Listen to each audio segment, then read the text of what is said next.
美国海关和边境保护局进前有公告，讲这美国对顶关税这措施上新的指引，讲到电脑智慧型手机和晶片拢会当免扣关税。不过美国总统川普13却强调，进口半导体关税真紧就会来扣，未来一礼拜内就会公布相关的税率。也伫咧社群媒体顶头发文，强调无任何一个国家会当闪过，特别是中国。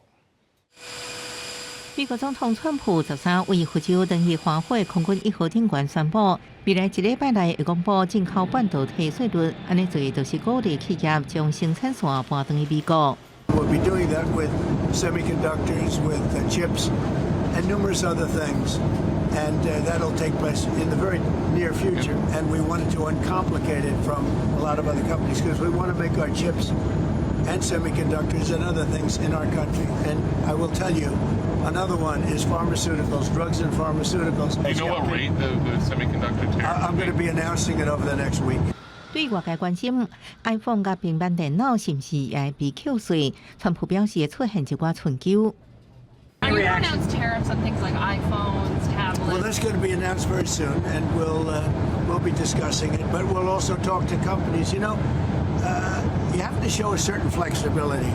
美国海关甲边境保卫局11暗时才公布，包含智慧型手机、电脑、太阳能电池、电视平板等，拢会迄边伫4月7日开始宣布关税，互市场得到小可休喘的机会。不过，川普13下晡就伫社群媒体发文反驳，强调无任何国家因为无公平贸易逆差、甲非货币关税壁垒当中脱身，尤其是中国。同时表示会对中国半导体产业启动关键级贸易调查，也承诺要继续互中国智慧型手机甲电脑产品排除伫对顶关税之外。美国国土安全顾问甲白宫副幕僚长米勒13受访时表示，川普最近对关税采取的措施，都是为阻止中国伫全球舞台实现全面的经济主导地位。高指责北京彻底歪曲全球贸易体系，为影响美国贸易战。中国国家主席习近平14展开自2025年第一摆出访行程，第一站到越南，然后要去马来西亚甲柬埔寨。